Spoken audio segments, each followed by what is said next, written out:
Hey, we're live. Hey, That's what Mike. it says. That's what it says. Hey, Jake. Is that what the computer says? The That's it. computers are always right, Mike. Mhm. Hey, I had a hell of a conversation this morning with a woman who is the new chief marketing officer of another cybersecurity company. They do like phishing AI stuff, so companies can do essentially AI security awareness training instead of, having Mike and Jake do their security awareness training. And anyway, so she's a first time CMO. She's great. She's very smart. And one of the things we were talking about was like you all CISOs are a real pain in the ass. Like Yep. trying to market to you and to IT directors and the like you hate marketing and you hate sales. So your job is market to people who hate you. hmm Good luck. hmm You know what? And just let me tell you one thing that works. Okay, I don't know if any inside Oh, sales people oh, are listening, but I will oh, tell you one thing that works. oh, what is it? What is it, Mike? So I'm pretty resistant to all of the marketing email and stuff like that. And but the other day there was a person who sent me one of the just cold marketing emails, and it said, "Hello, Seattle from Berlin." Okay, all right. I was interested enough to see what they were selling, and it looked pretty interesting, and I actually raised the flag on that. So it's like that little personal touch, you know, because most of it is so. Hey, can I call you at 1 o'clock on Thursday? The answer is always going to be no. If It's you fun. say, "Can I call you at 1 o'clock on Thursday 2 weeks from now?" That may be a possibility. I don't know, man. I got 3 requests for calls at 3 o'clock today. So I don't know. AM? Oh, you mean you triple booked at three? Oh, I see. No, I mean, anyway, whatever. So let's get to why people are actually here. Um, Always a mystery uh, to me. I suppose. So is anybody getting cybered, Mike? Everybody's getting cybered. Everybody's being buffeted about by this Hafnium thing right now. We, CI Security, are being flooded with requests for assistance and response. I won't say how many we're dealing with, but it's a lot. By the way, did you know that hafnium is a metal chemically similar to zirconium, and its existence was actually predicted by none other than Dmitry Mendeleev in 1869, even though it was not identified until 1923, and it was the last stable element discovered. Did you know all that? Of course, I knew that. I mean, Oh, who doesn't know that? oh. I mean, duh, right? I mean, are you trying to decode what Microsoft is telling us by not naming the group Flaming Trash Panda? I mean, we talk a lot. I mean, we talk a lot here about the Yeah. names of the groups and the hacks and the blah blah blah. So Hafnium. Yes. I was looking for some hidden meaning there, and Mhm. if it's the last naturally occurring stable element discovered, maybe Microsoft is trying to tell us something, but I don't think so. After my analysis, it seems they chose the word randomly. Great. I'm sure that makes everybody dealing with the 0 day feel better, Mike. And now you know why you tuned into LinkedIn Live. So what's the latest with it? Well, it's everybody's talking about how it's turned into a global crisis, and and there's been a lot of different reporting on this, and it's kind of all over the place. But as many as 60,000 servers are reported to have been popped. 10 groups have been identified, and this is kind of weird. 10 groups have been identified that are exploiting unpatched Exchange servers. And if your Exchange server is still unpatched, man, you got problems. However, the interesting thing is that there's at least some reporting, and at least now, all the groups are affiliated with the Chinese government and not criminal organizations. China has been known in the past to be noisy and not care about hiding their, footprints. But this is over the top, man. I mean, this is sucking all the air out of the news cycle every day, at least Well, in, the news I read. and last we talked, you were expecting the access to be transitioned to criminals, and make this whole thing a ransomware thing to muddy it. But I haven't seen that happening. Right? Well, I'd have to say it's unclear. It's surprising that a country would compromise the private sector of another country so blatantly and not expect retaliation. Or maybe that's the point. You know who Brian Krebs is, right? Krebs on Security. He's warning that this is a ticking time bomb and the ransomware is coming. But if these are state actors, that doesn't make sense anymore, right? China would not be motivated by theft. So unfortunately, it's kind of wait and see. Krebs is a smart guy and he talks to a lot of people, but I just think it's weird that, they're calling this out as a whole bunch of groups. The whole story is weird. And by the way, just as a reminder, if you put things in the LinkedIn chat, is it over there? Over there? No, wait, that side. The LinkedIn chat, I'll post those questions to Mike or Lee. Let us know what you're thinking. One thing that we are going to do, actually, there's a fellow named Eric who, last week we said, should we do a panel? And you were like, nah. And Eric emailed and he's like, you going to do a panel? So on Monday, we're going to do an urgent panel discussion. The link to that is in the chat over there. Do you think we'll know more by Monday? I do. I'm speaking with a number of folks in the media that are sharing information with me. So if there's news, we'll talk about it on Monday. It's noon, right? And we'll have some folks from our consulting division and the SOC on the panel as well, so we can talk about what we're seeing from a number of viewpoints. I think I'll attend. Thanks, Mike. You're going to attend. You're going to moderate the panel and keep us from going off the rails, Jake. Oh, that's my job. Okay, got it. Seriously, folks, attend. Send it around your organization. This is an important one that seems to keep getting bigger. So what else is going on, Mike? What else is going on, Mike? Whatever your name is, what else is going on? Let's see. A group has compromised. Oh, this is a good one. A group has compromised 150,000 cameras from company Verkada.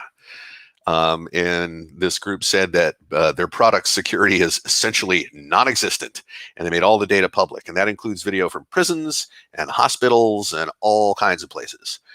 Walmart has been hacked for health information, and there was another clinic in Washington State as well. And for the latter, the thieves took off with a list of information records that include fields. That's everything. I'm surprised they didn't get DNA samples, because that's pretty much all that's left. If you read the list, got driver's license numbers, bank routing numbers, prescription information. The list is very long. Let's see, Oklahoma, Florida, Illinois, and other states are moving forward with state-level privacy statutes, and that's going to be a mess. Dark market sales of stolen personal information is way up. 75% of small and medium businesses have had at least one breach. Kingman, Arizona is completely inoperable right now. All those things are going on. Sounds like a quiet week. Well, I think every week is starting to be very unquiet. The Excellion victim list continues to grow, and now it's dozens of companies have been reported to have been hit with extortion demands. Let's see, DHS, CISA, has taken over the administration of the .gov domain, which was being managed by GSA, General Services Administration. That's probably a good thing. Federal rescue funds are about to be carpet bombed onto state and local governments, and much of that funding is earmarked for security. That's a good thing, depending on how states handle distribution and things like, what the funding will pay for. Grant funds are usually used for capital purchases, which is pretty restrictive. So we'll see. And in fact, we should let the marketing people know that engaging with local governments on this right now is a real good idea to get them some monitoring and response service that they can afford. Oh, all right, let me go get the marketing folks. Oh, wait, here. Yeah. Okay. Yep. Right. Thanks, Mike. Hey, but seriously on that, that's a little some marketing pretty good tip news. for you. Thanks, Mike. Thanks for telling me publicly. Hey, so that's some welcome news. I mean, one of the things that you've really advocated for is more money for municipalities because they don't have it, and with the pandemic, the tax base has just fallen away while the criminals have ramped up. So this is something you've really been advocating for. Yeah, it turns out, I mean, interesting, the tax base is not as bad as they thought it was going to be because the shift was a whole lot of people started buying very locally. And so, sales tax is up, property tax hits are going to be a problem. You know, but yes, getting more money to particularly local governments. State governments have their own set of problems, and I'll just honestly, I'm less interested in that. But local governments are hurting bad, and that's where my drinking water comes from, and that's who answers when I call 911. So yeah, they need more money, and the money needs to be flexible in terms of how they spend it. All the grant because I've handled a lot of grant money. Grant restrictions are constrictive, we'll just say. Yeah. Well, look, any money that comes to municipalities to help with this, I think is great. Yeah. I was talking to the IT director at a city here in Washington, and he's just like, there's so much insecurity in the budget that they need to figure out what they can spend so that they can protect the folks in the city. So yeah. it's an issue. Biden administration, what's it doing? Yeah, this is interesting. They keep teasing that there is retaliation coming for Russia, and in Russia, that's been met with essentially jeers. The narrative there is that telegraphing something like that probably means it's an empty threat. Okay, well, in my opinion, we are never going to know what retaliation looks like because it's going to be done covertly. So keep laughing, comrades. This is not the Biden administration, but there are increasing security problems with open source code libraries. And that's going to be a tough one to solve because open source is everywhere and products don't maintain those libraries. They just use them. So if the source is found to be vulnerable, every product that uses it has that vulnerability, and there is little control over fixing the problem. Okay, and the last thing, I read that Aon Insurance said that cyber insurance premiums are going to go up between 20 and 50%, which is unsurprising given the level of volume, the cyber volume, and how it's gone way, way up. Yeah, ouch, that's expensive. When you said the comrades thing, all I could think of was that old comedy. It's really old, called "The Russians Are Coming." Oh yeah, the Russians are coming. The Russians are coming. Everybody to get from street. Yeah. I don't know if folks remember. That's what I make you think of. That's great. Glad this is working. Yep. So is that all this week? I think we're going to need more than a 15-minute LinkedIn Live if this keeps up. Maybe. Hey, there's one other thing I want to talk about, which is we had talked last year about ransomware and activism. So far, the criminals have wanted one thing, which is money. And they get the money two ways. They get the money by saying, hey, if you want us to unlock your network, pay us this much. And then if you want your data back or don't want us to sell it, this. And then you had said, I see some cyber activism happening here. And that seems to have started. It has, but kind of. So yeah, I mean, a number of things, and there's a little bit of a backstory. So I'm glad you reminded me about this. So I have predicted that, as you say, there's going to be an upswell in cyber activism, and I don't know that word combination is really a defined thing, but that's what I'm going with. Sure enough, there has been a trend emerging, but something really surprising was reported yesterday. So we have seen groups like Unicorn Riot, stealing documents, making them public to expose corruption. And there's other groups that are engaged in activity like that. Then we saw Parler hacked for all the login information and private messages.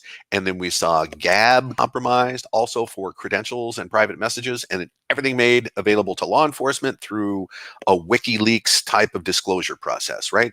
Then we saw the group that compromised 150,000 Verkada cameras and made embarrassing video public. Now, here's what's going on in India. Farmers and the government are at odds with one another over price guarantees for farm products right now, right? So it's a way of subsidizing agriculture like every country does. But those guarantees are being removed to create competition, innovation, efficiency, etc. And farmers are very upset about this. And a good piece of the population of India is on the side of the farmers. So some enterprising group decided that they would use ransomware and target lawmakers that aren't supporting the farmer side of the issue. But here's the thing. They aren't extorting them. They're just using the ransomware to disable their networks and their ability to communicate using those networks. That gets a real wow, mainly because I thought, the use of destructive cyber tools for a political cause would happen in the US first. This cat has only stuck its nose out of the bag so far, and this is going to be more and more of a problem. I think our next election is going to show this. That's a big claim, but I mean, you predicted this, and now we're starting to see it. This is kind of crazy, right? I mean, Well, and by the way, not the first.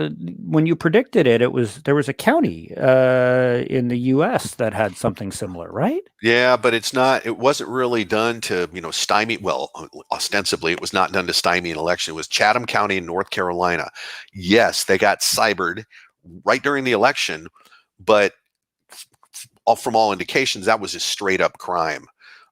They gave them basically a $2.5 million extortion demand. But let's see what happens leading up to 2022 elections, right? This example has just been created in India of, how to attack your political opponents by disabling, by scribbling their computers, basically. Boy, can you imagine if that had happened in Arizona or Georgia? I mean, states Yeah. that mattered more to the election outcome. Yeah. And it's low hanging fruit, man. We keep talking about state and local government, how vulnerable they are, and how they do stuff like run elections. Counties run elections. Hey, so at the end of these, we always have a kicker. And the kicker at the end of the newscast is something to leave people to smile, because nothing here has made people smile. No. So, Mike, what do you got? Let's see. All I got left is the story of the surgeon that did a traffic court appearance from an operating room where a patient was getting a facelift. So this whole pandemic thing and the rise of video everything has just gone off the reservation. It is unbelievable. When you see the picture of the guy in the operating room with the mask on and the patient on the table talking to a judge in traffic court, the judge is going, "Are you in the operating room?" So I think that's the only funny story I actually did see this week. And that's a good one. Fred Langston, who runs the healthcare side of the house here. Fred and I actually talked about that one a little while ago. But yeah, and the judge said, "Are you sure you can do this traffic court appearance?" And the surgeon was like, "Yeah, there's somebody else doing the surgery, so I'm fine." Scrubs on, there's blood. Like, oh my God, yeah. Yeah. Oh. Yeah, and then when the judge said, "No, we're not going to do this right now. I'll see you later." So, yeah. Hey, I have so two other things. One is I put in the chat here. Mike's going to start doing office hours. There's been a lot of requests we get for like, "Hey, can I get an hour with Mike, or can I get a half hour with Mike?" And they come from all different places. So Mike's going to start doing office hours. So I put a link to there where you can ask him questions directly. Don't forget to sign up for that. Don't forget about the panel on Monday. I have a very important request for everybody. The company that I have used to provide me with Nespresso capsules just raised their prices. So I need a new vendor for Nespresso capsules.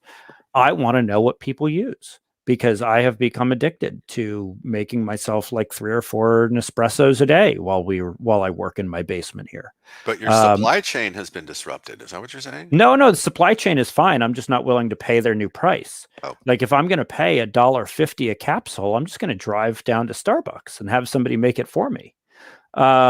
So yeah, no, like I'm not paying that much. That's crazy. So email me. It's jake@ci.security. I want to know what people use. Do you do Nespresso or do you just do regular black coffee? I do green tea. You do green tea? That's right. You said that. You said that. Constantly. I guess yeah. Well, all right. Well, so see, Mike's not going to be helpful here. So I want to know, folks, email me. Tell me what you use.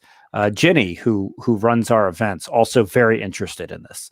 So yeah, email me or LinkedIn me and let me know what you use. All right, Mike, you got anything else? You done? I'm done. We got to go. All right. Will you play us out? Will I what? I have drumsticks. I mean, that's the only thing I can play, but nobody wants to hear that. Oh, you're right. Okay. Yeah. Before Mike grabs his drumsticks, we're going to end this broadcast. See you later, everybody. Bye, everybody.